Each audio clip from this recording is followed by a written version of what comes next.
So I'll start with this. A couple of years ago, an event planner called me because I was going to do a speaking event. And she called and she said, I'm really struggling with how to write about you on the little flyer. And I thought, well, what's the struggle? And she said, well, I saw you speak, and I'm going to call you a researcher, I think, but I'm afraid if I call you a researcher, no one will come because they'll think you're boring and irrelevant. And I was like, okay. And she said, but the thing I liked about your talk is, you're a storyteller, so I think what I'll do is just call you a storyteller. And of course, the academic, insecure part of me was like, you're going to call me a what? And she said, I'm going to call you a storyteller. And I was like, oh, why not Magic Pixie? I was like, let me think about this for a second. And so I tried to call deep on my courage, and I thought, I am a storyteller. I'm a qualitative researcher. I collect stories. That's what I do. And maybe stories are just data with a soul, and maybe I'm just a storyteller. So I said, you know what? Why don't you just say I'm a researcher storyteller? And she went, there's no such thing. So I'm a researcher storyteller. And I'm going to talk to you today. We're talking about expanding perception. And so I want to talk to you and tell some stories about a piece of my research that fundamentally expanded my perception and really actually changed the way that I live and love and work and parent. And this is where my story starts. When I was a young researcher, doctoral student, my first year I had a research professor who said to us, here's the thing, if you cannot measure it, it does not exist. And I thought he was just sweet-talking me. I was like, really? And he's like, absolutely. So you have to understand that I have a bachelor's in social work, a master's in social work, and I was getting my PhD in social work. So my entire academic career was surrounded by people who kind of believed in the life's messy, love it, and I'm more the life's messy, clean it up, organize it, and put it into a bento box.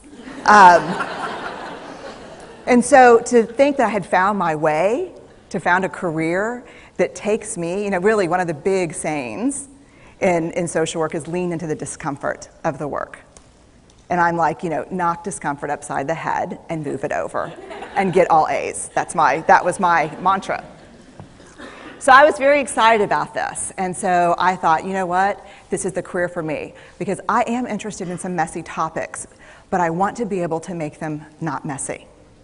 I want to understand them. I want to hack into these things that I know are important and lay the code out for everyone to see. So where I started was with connection, because by the time you're a social worker for 10 years, what you realize is that connection is why we're here. It's what gives purpose and meaning to our lives. This is what it's all about. It doesn't matter whether you talk to people who work in social justice and mental health and abuse and neglect. What we know is that connection, the ability to feel connected, is neurobiologically, that's how we're wired, it's why we're here. So I thought, you know what, I'm going to start with connection. Well, that situation where you get an evaluation from your boss and she tells you 37 things that you do really awesome and one thing that you can't, an opportunity for growth. And all you can think about is that opportunity for growth, right?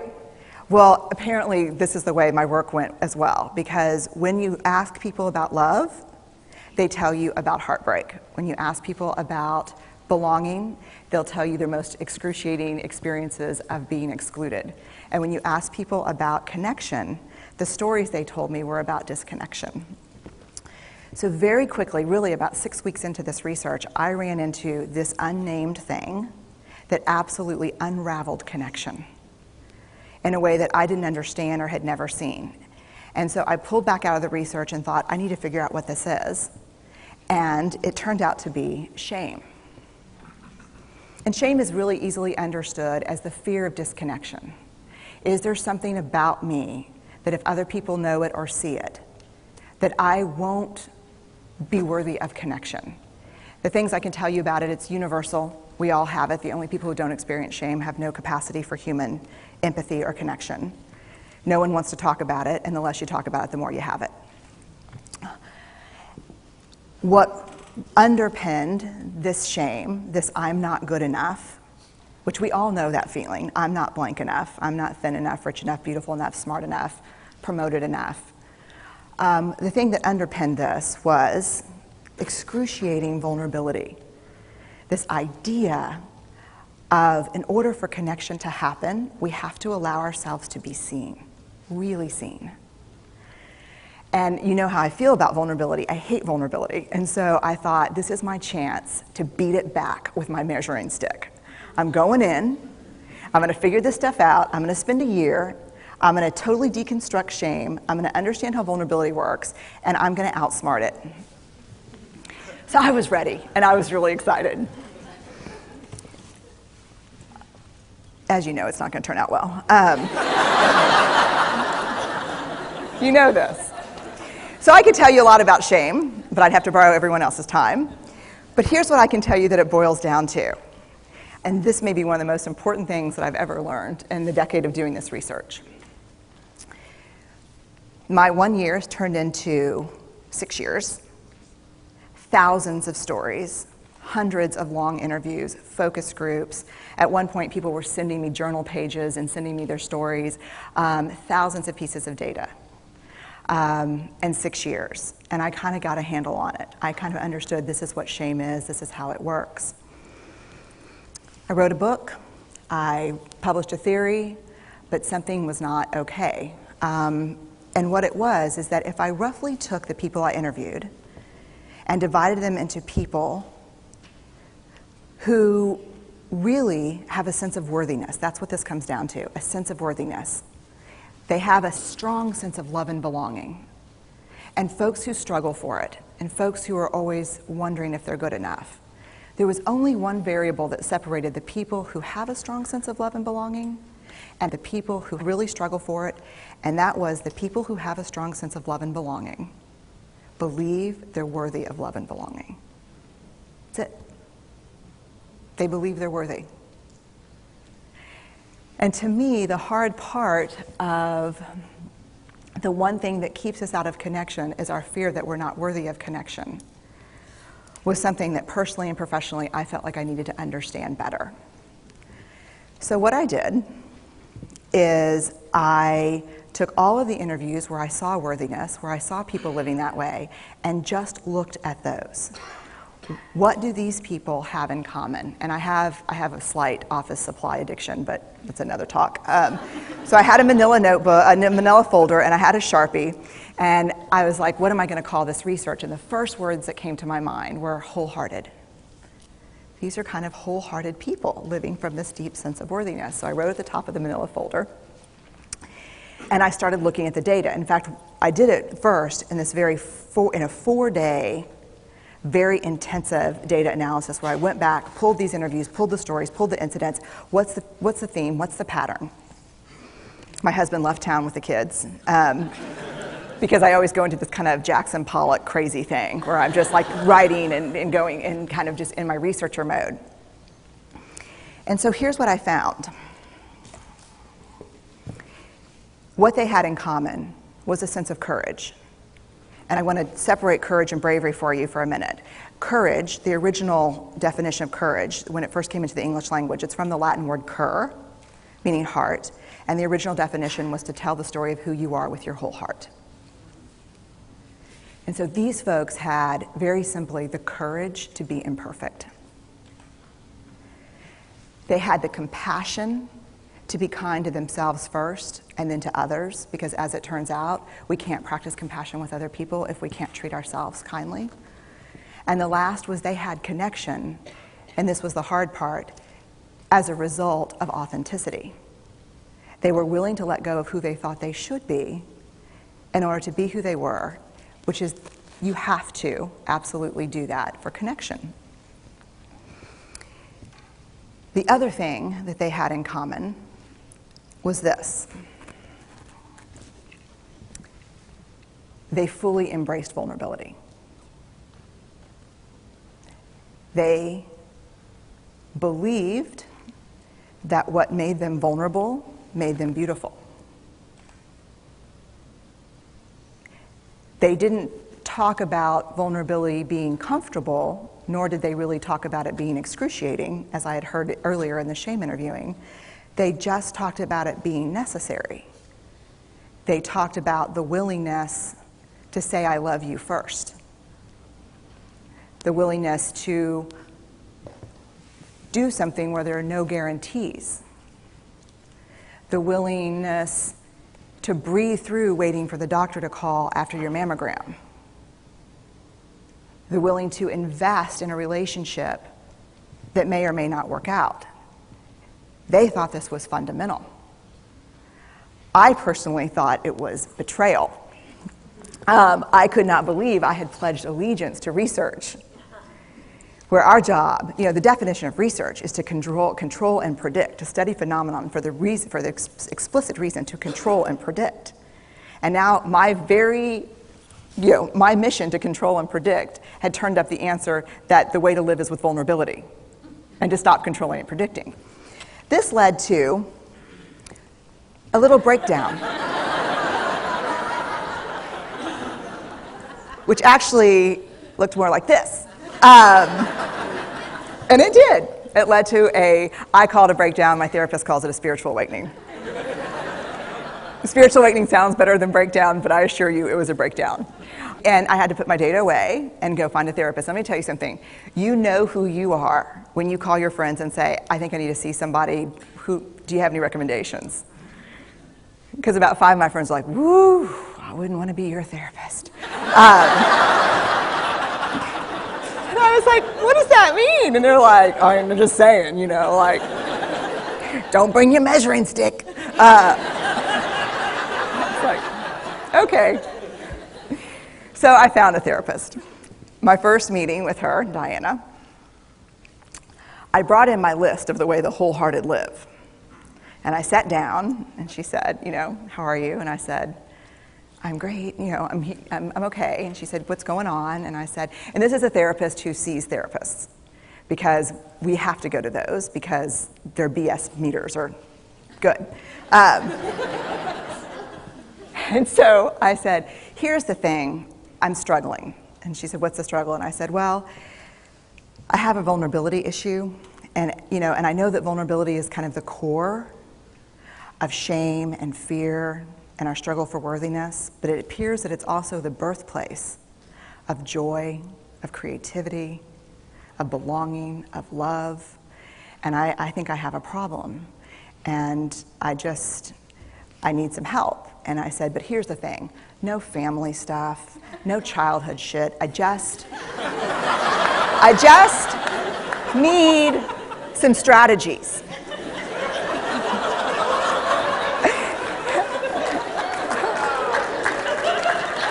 Thank you.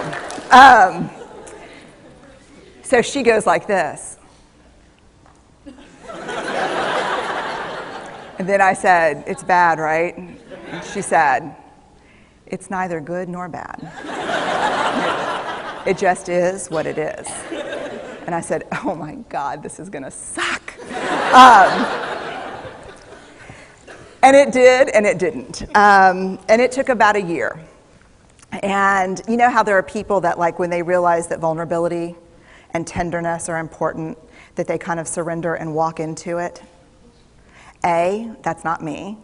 And B, I don't even hang out with people like that. For me, it was a year-long street fight. It was a slugfest. Vulnerability pushed, I pushed back. I lost the fight, but probably won my life back. And so then I went back into the research and spent the next couple of years really trying to understand what the wholehearted, what the choices they were making, and what are we doing with vulnerability? Why do we struggle with it so much? Am I alone in struggling with vulnerability? No. So this is what I learned. We numb vulnerability. When we're waiting for the call, it was funny, I sent something out on Twitter and on Facebook that says, how would you define vulnerability? What makes you feel vulnerable? And within an hour and a half, I had 150 responses. Because I wanted to know, what's out there.